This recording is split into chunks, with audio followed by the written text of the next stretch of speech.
All right, let's just dive right in. Welcome to this historical documentary explainer.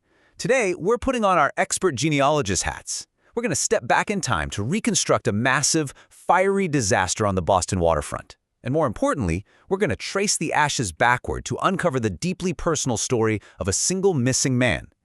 And this isn't just about dates and destruction, you know. It's a full genealogical investigation into an immigrant's life, his resilient family, and a community's lasting legacy. Just sit with this terrifying reality for a second.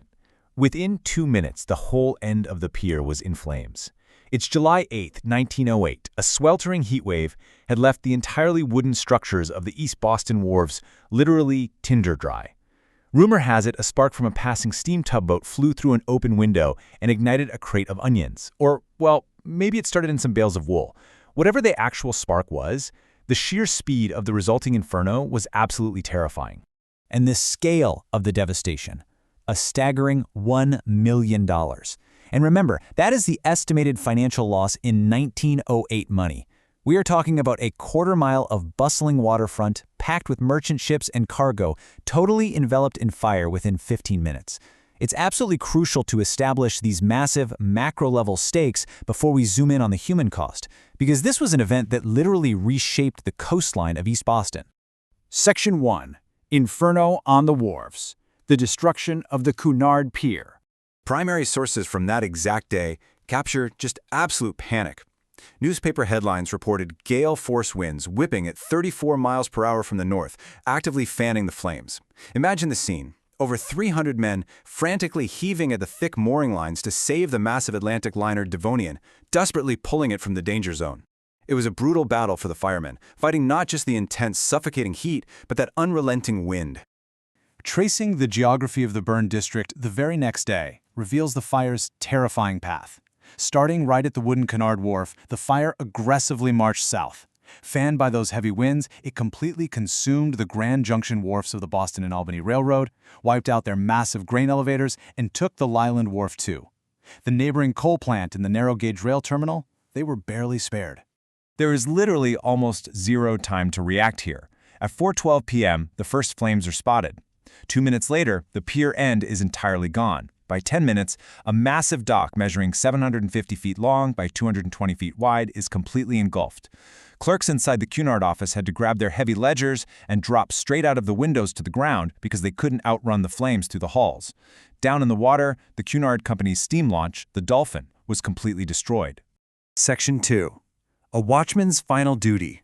The Mystery of Daniel Sullivan.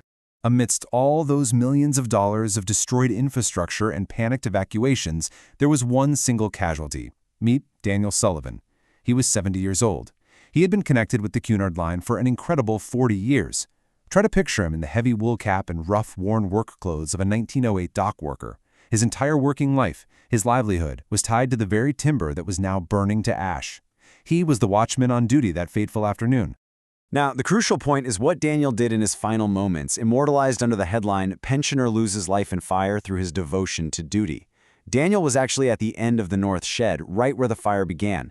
He spotted the flames at 4:12 p.m. He made his way up the creaking wooden wharf completely out of the danger zone and sounded the alarm. He was safe. But then, he went back. He intentionally returned into the blazing structure to try and check the fire himself, and he was never seen again. And the most harrowing detail came 2 days later, right on July 10th. Searchers tried desperately to find Daniel Sullivan's remains, but the ruins were still radiating such intense heat that they had to call off the search. His body was completely consumed by the inferno. He simply vanished into history, leaving his family with a sudden, agonizing void. Section 3. An Immigrant's Boston Story. Reconstructing a Life from the Ashes. As genealogists, we always want to start with the foundational data to rebuild his story. Born the son of Timothy and Ellen, one of 10 children in County Cork, Ireland, back in 1843, Daniel made the treacherous, weeks-long Atlantic crossing on a cramped sailing ship to Boston as a teenager in 1860. By 1868, he's marrying Honora Sullivan at the Holy Redeemer Church in East Boston, and by 1876, because he arrived before the age of 18, he officially becomes a naturalized American citizen. You can really see that classic, hard-fought immigrant journey taking shape here. But then, you find a single piece of archival data that suddenly makes a ghost flesh and bone again. 6 foot 6 inches. We know this exact height from an 1883 medical exam for a fraternal organization he joined. Daniel Sullivan wasn't just a name on a faded page, he was a towering, massive physical presence on the docks, weighing in at a solid 220 pounds. He was a literal giant of a man. He absolutely needed that size too, because his life was defined by backbreaking physical labor.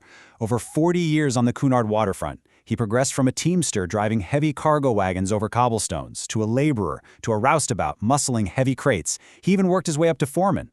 But the records note he suffered an injury, which was sadly a very common and dangerous reality on the 19th century docks. That injury forced him to step down to the role of a watchman, the very job that would seal his fate. But, Daniel's life wasn't just the docks. At the time of his death, he lived at 91A Webster Street with his widow, Honora, and their 2 adult sons, Timothy and Daniel. And to truly understand this family's resilience, you really have to look at the census and cemetery records. Daniel and Honora actually had 7 children together.